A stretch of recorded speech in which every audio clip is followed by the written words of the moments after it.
Rabbi Yuval Cherlow, it is a pleasure to be with you today. Could I begin by asking you to introduce yourself? Actually, I will introduce myself with two hats. One of them is the fact that I'm a rabbi in Israel. I'm the head of an institute, a yeshiva, that is an institute of high level of Jewish studies, and I teach most of my time. My second hat, I am a professional in gene experiments, or ethics of gene experiments, and I'm a member of a few high-level governmental committees that approve every gene experiment in Israel. And more than that, the implementation. I mean that we are taking the results of the experiments and are using them, testing them, and changing genes or whatever. So therefore, I deal a lot with ethics in many other fields. So Corona, this seems to be your great day, quote unquote. In other words, both between your job as a rabbi and your job as a medical ethicist, you probably don't get much sleep. Tell me how this time is affecting you. You're right. It doesn't have any connection to genes because we don't know enough about the genetic of this virus. But I was appointed to be a member of a few ethical committees in hospitals. And in the hospitals, the most ethical question is how to use the limit tools that we have and how to make a list of patients who will get it first, who will get it second, priority, and it's not theoretical. I mean, we still in Israel we don't have a problem yet, and hopefully we will not have with breathing machines or using this. But when we are talking about emergency care and special treatment, everyone has to understand that the most important thing are the staff. It's not the equipment, and the staff is limited, and we have to make very, very difficult decisions and try to be very ethical and very effective. And we shift from personal medication or medicine to public medicine, and that's a completely different issue. So do you have any particular insight or perspective that you can share with whoever views this video about what you have learned and what you're implementing in terms of your policies for priority of life support? I'll say two things, what's not and what yes. What not, we don't consider age. I mean, we do consider medical situation, but age is not a factor, and that's a decision, at least in the hospitals that I work in. And the second thing, we don't consider any kind of nationality, religion, sex, or whatever. It doesn't have any kind of factors. From the other hand, I can say two things. One is that the most important thing is the horizon, the medical horizon. Where can you do the most good that you can do when you treat people? And the second thing is, don't make very hard decisions and make it softer. For instance, we will never disconnect someone that is now has a support. He doesn't have any horizon, but we will not disconnect him. We'll do it very slowly. We'll, put our leg less on the gas, and we'll give him less medicine that has to support the machine, and let him die softly, and not in a very, not in a feeling that you are murdering, but you're saying these are our limits, and we have to use them as in the best way that we can.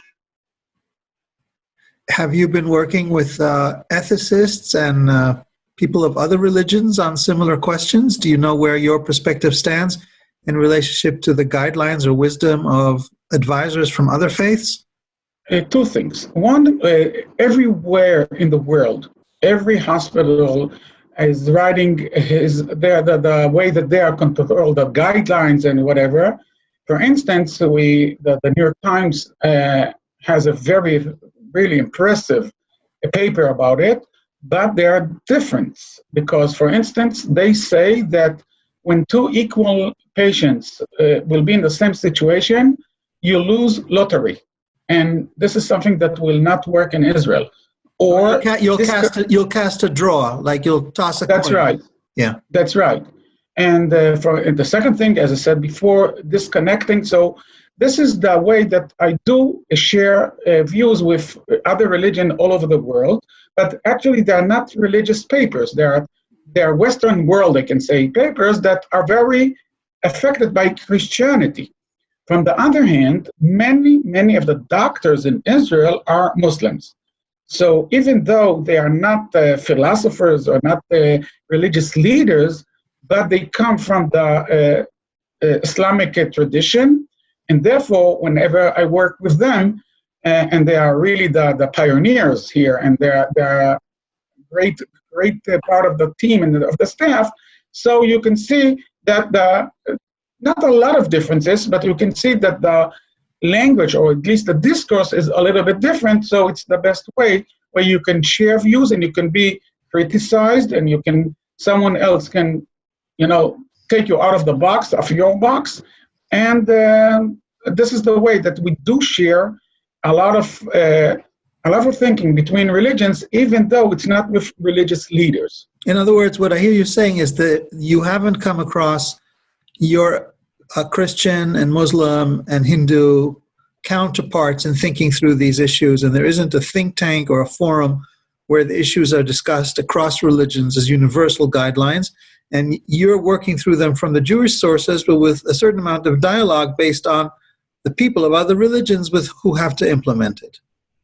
Yes, and the reason is two reasons. Actually, one is that we have to work fast. I mean, this is a situation we don't have time for, real religious discussions. The second thing is that we work also in Christian states and Muslim states. We do work according to the secular law, actually. So the opinion of the role of religion is we'll have to do a lot of work in order to convert it or to apply it in a secular law. But I do feel after a few weeks that it's really necessary, because I think that the religion can add all kinds of important factors, every tradition by itself, to the discussion. It takes more time, it's more philosophy, it's and the main question is, what is the role of God? I mean, what is the role of God? What is the role of tradition inside this issue? And I hope that after the first 1 or 2 months of urgent working, we'll have time a little bit to spread our thoughts and discuss and prepare ourselves to the future, because probably these kind of questions will raise up again. Nobody knows when, but we'll need it. So maybe it will be amazing that no one has done that before. And we at Elijah, with our Interfaith think tank, have not tackled that topic. Let's consider a collaboration on this when life gains some kind of normalcy.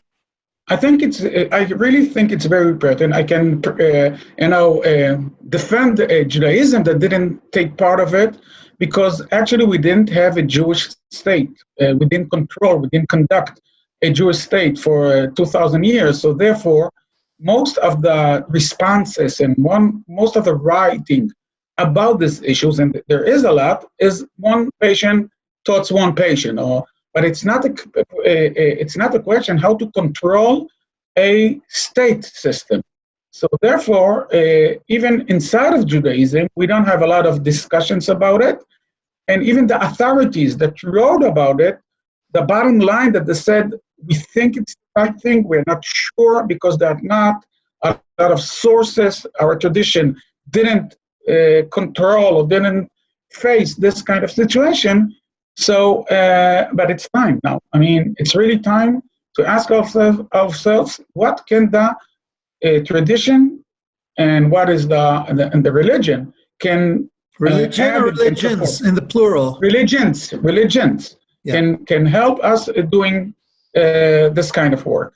Thank you. This has been sobering, I would say, sobering. Let's move on to some of the questions that you deal with in your other hat as a rabbi. You have a community, you have a yeshiva. People are afraid, they're anxious. You have to give them some kind of a security. What do you tell people who are afraid, how to deal with the fears that are provoked by this situation? Usually I say three things. One is it's legitimate. I mean, don't feel that it is a sin to be afraid. Really, the situation is threatening and you can be terrified, and it's we're a human being, the first things. And when we read in the Bible, the beginning of the Bible doesn't speak about commitments or orders, or it's about human being. And the fact that our Bible starts with it means that we are accepted. And we first of all have to recognize ourselves and not try to deny it or to ignore the fact that we have threats and this kind of things. That's the first thing. The second thing is, even though we have threats and it's legitimate, let's look on the other side of the coin. And that is the history and the tradition and the fact that the world came over really bad situations, and if I could say until now worse situations and things. There is a light in the future, and we have to to see it in the real proportion and to look at in the right way. This kind of situation in perspective.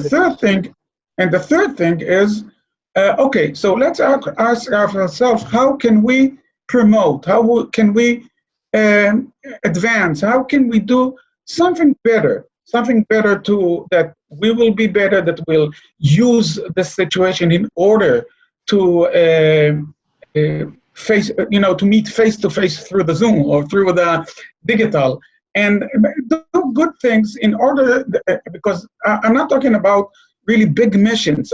From my experience I can say that when someone does things and is not sitting always and worried, this is the best medicine, the best psychological medicine, and also the best religious thing, that you take your fears and you convert them in a kind of active. You make them active, and you are trying to understand other people and speak with them. And this is the way that the world is becoming better. And this is the way that even you can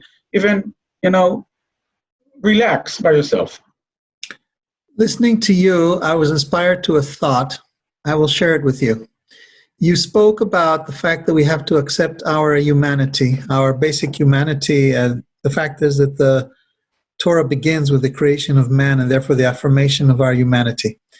But the Torah, you know him very well, late 19th century rabbinic figure, Rabbi Tzadok HaKohen of Lublin.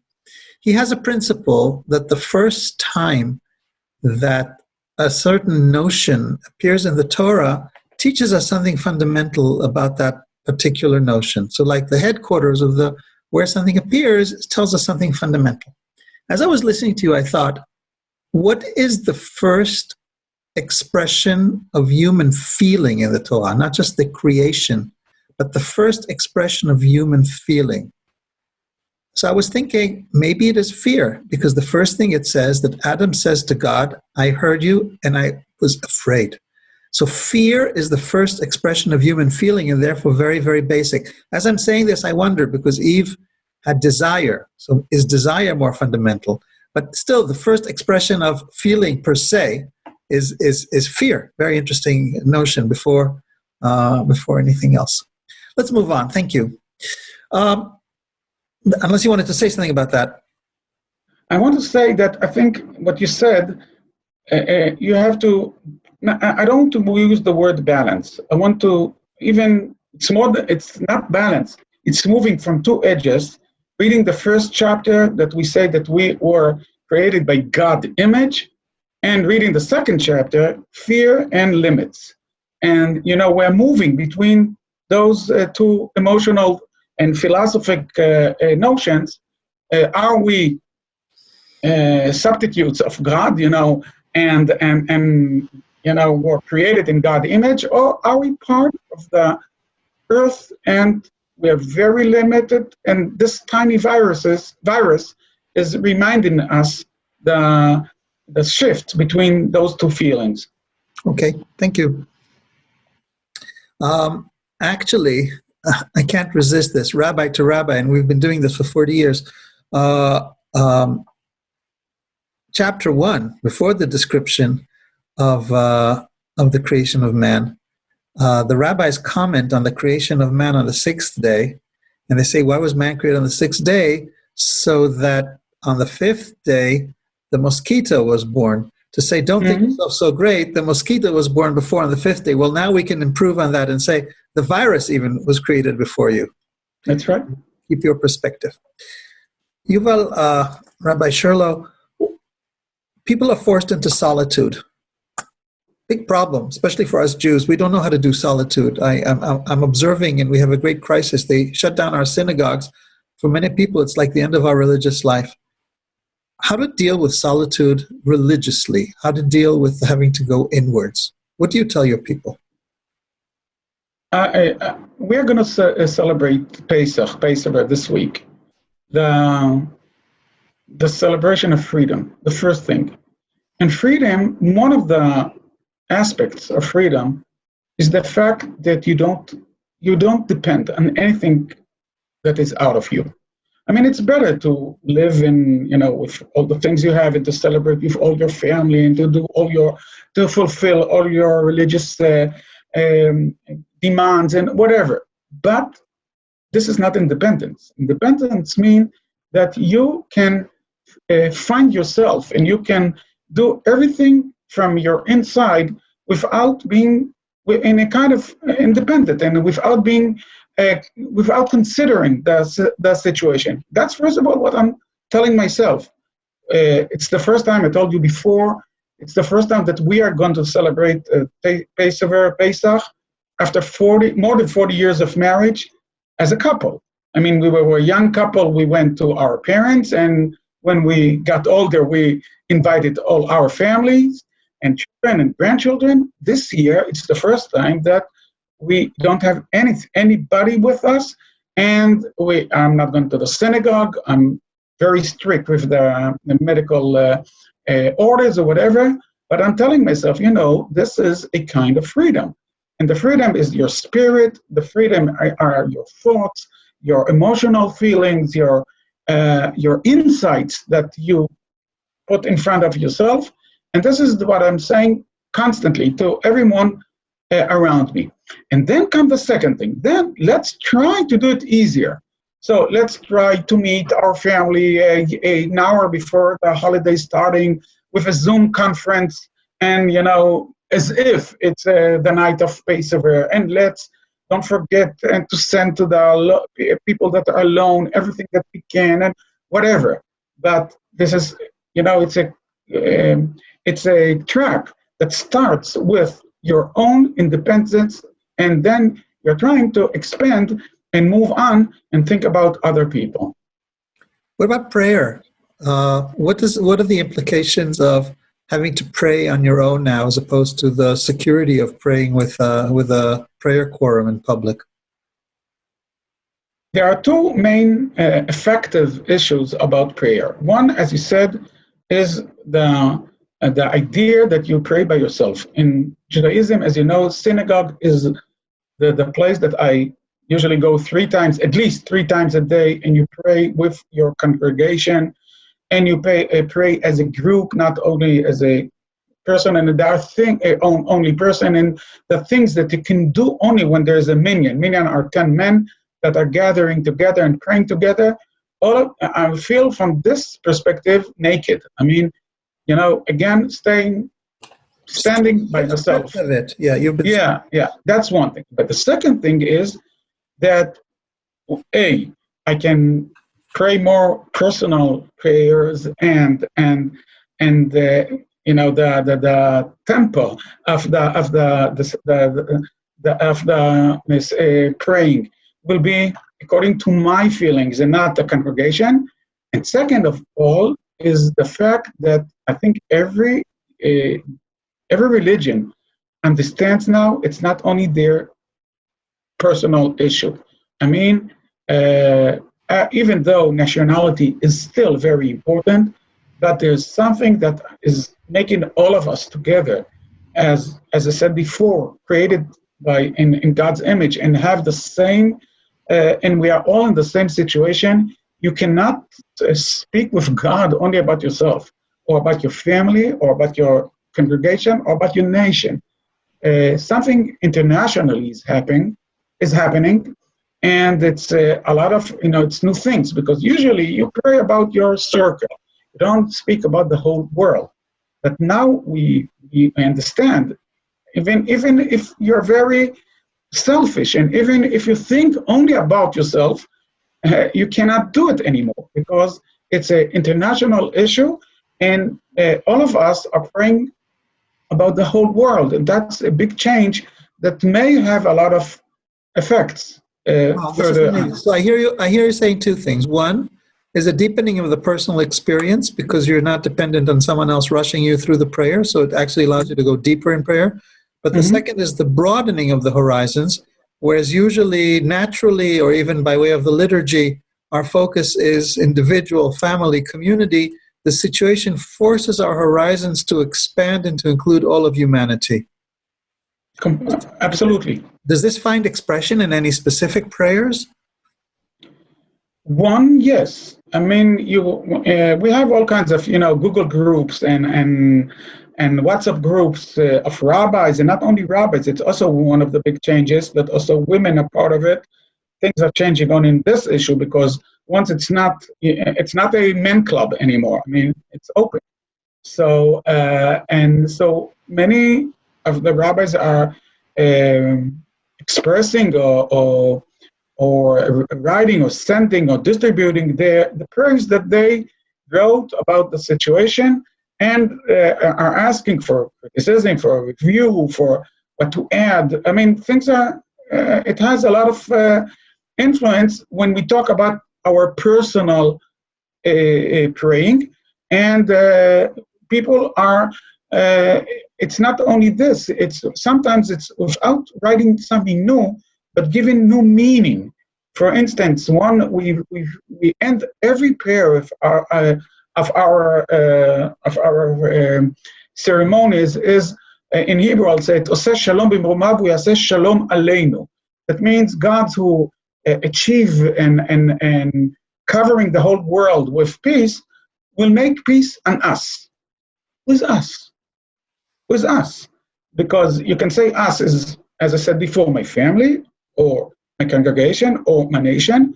But I think now everybody feels and understands that us is all of us. So you don't have, even though you don't write new prayers, or I don't think that our old tradition will be changed and people will add to the general and the public ceremony, but the meaning and the thoughts in every word can be different, because the word us is completely different since the coronavirus. So what you're saying is that solidarity increases despite the fact that we go more inwards. Are there other ways of manifesting this solidarity? You're saying prayer manifests that solidarity. Are there other expressions of that solidarity? I'll speak about two aspects. One is helping.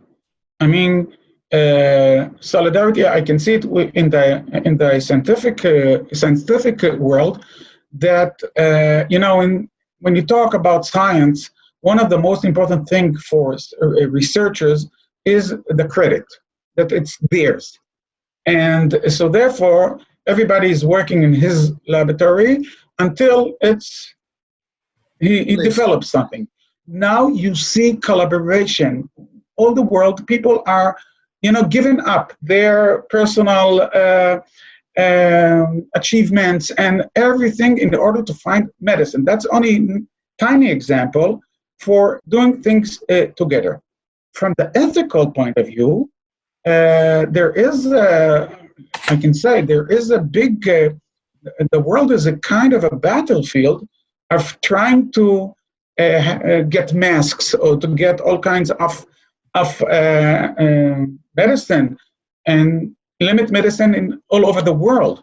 And if you're not working according to ethical rules, then you use your power and you get them in an illegal way, and you don't think about the others. If it's a kind of internationally thinking and trying to distribute and at least being fair and at least not, I'll say, stealing those equipment, then this is another aspect that it's not only solidarity, it's honesty, it's fairness, it's all the old important ethical values that we must use even when we are in an emergency situation. Thank you. Corona brings about a strong sense of deprivation. You lose your freedom, but you said it's not so bad because really you gain your freedom.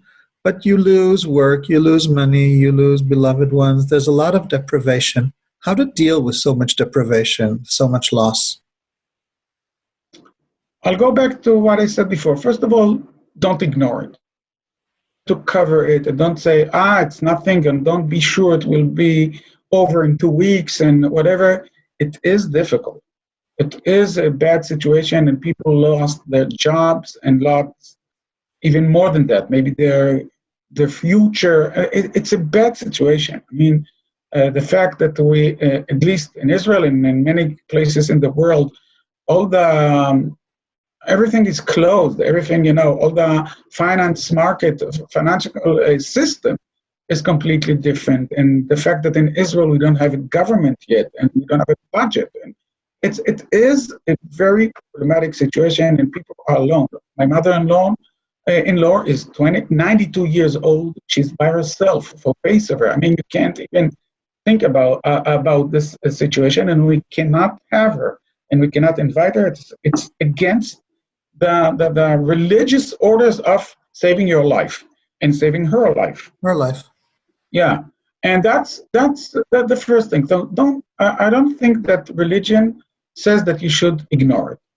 Then you should try. Okay, and after it's a kind of what's the comfort and what do you tell yourselves?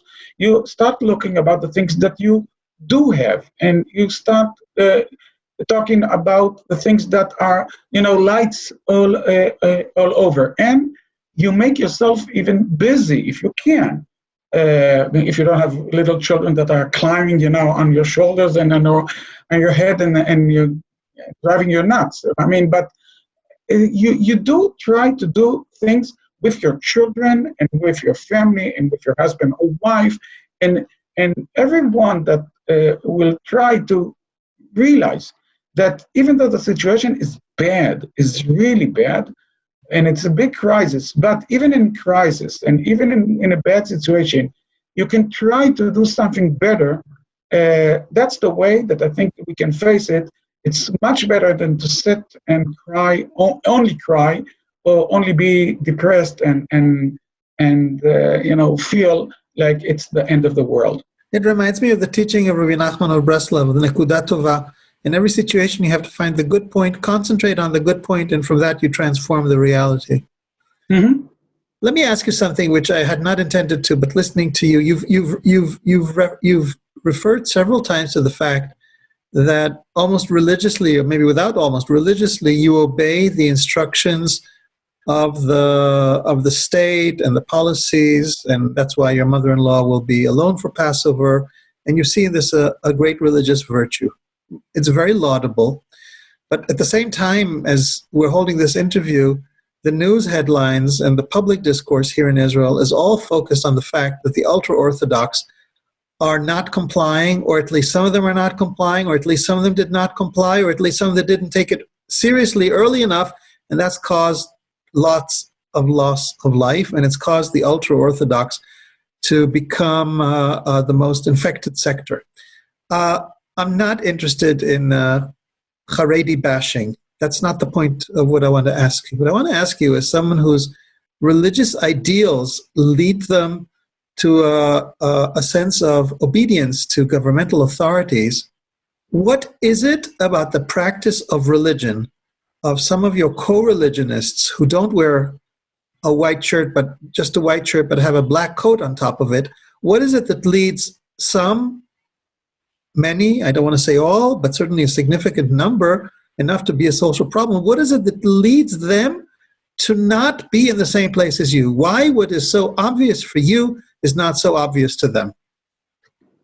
I'll mention two things. There are much more. I mean, this is going to be an issue that Israel and the Jewish community all over the world will deal with them, because it's not only in Israel, it's also in the United States, especially New York. It's a disaster. It's really a disaster. I'll say two things, but one in Israel, the fact that the main idea, the main philosophy of ultra-Orthodox is separation. That's what built them, separation between them and the secular state and the entire other denominations and society in Israel. And when you isolate yourself and you live in a bubble, you develop in confidence towards the government. You feel that everything is a conspiration, that the order to close. Yeah, to close the synagogues is actually a trick of the secular government to win, to have a victory against the Orthodox or whatever. And that's one of the things when you live in a religious mission to isolate yourself, to distinguish, to separate yourself, so you cannot fulfill orders that come from the outside and from the government and from science and from everything. You have your own rules, and that's, I think, one of the things.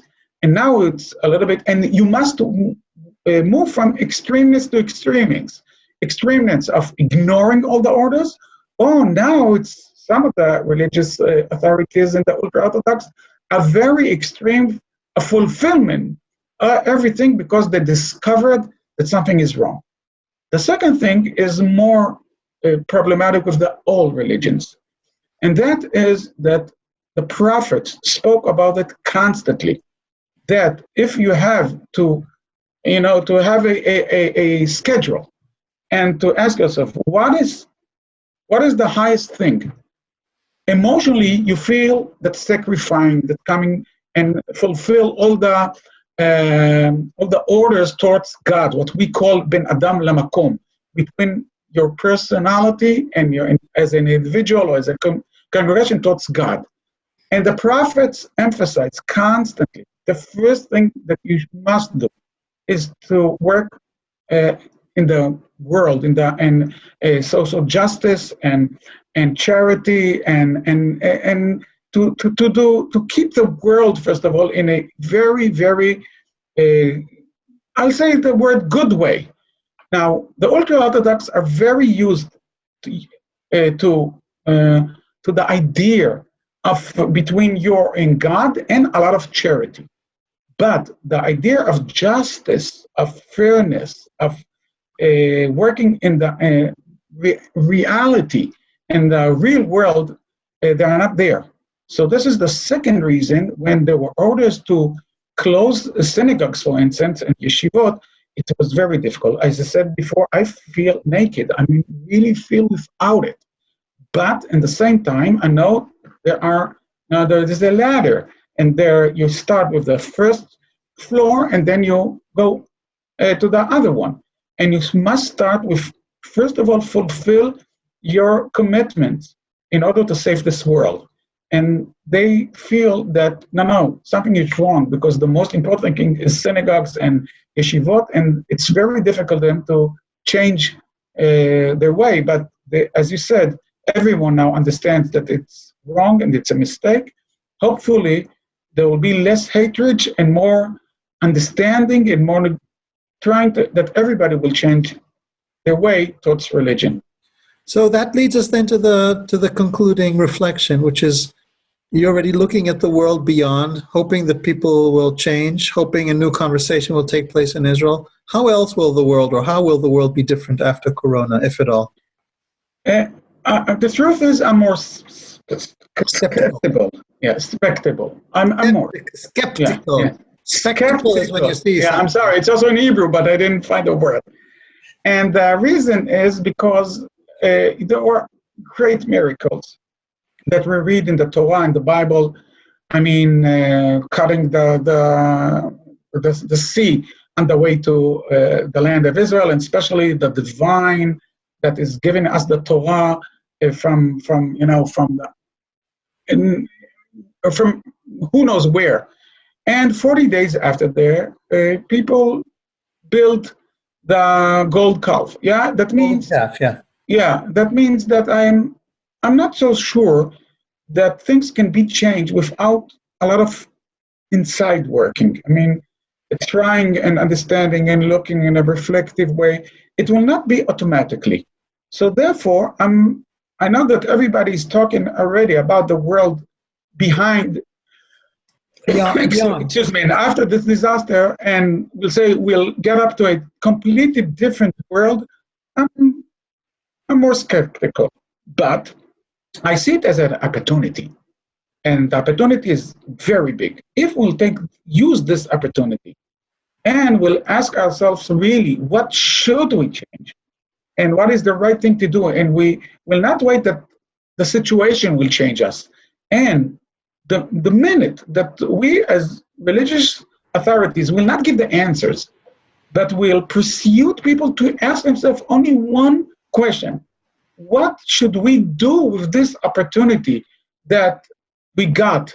And we believe that we got it from God. But even if you will, disagree, and you will ignore and neglect the fact that it comes from God, you'll ask yourself how to use this opportunity to make this world better, then the change will come. It will not come automatically, but there is a great opportunity, and I think that as religious authorities, we'll have a lot of work, and we have already a lot of work to ask the question, because answers should be given by the society, by the community, by the believers. But inspiring people to ask the question, I think this will be our main mission.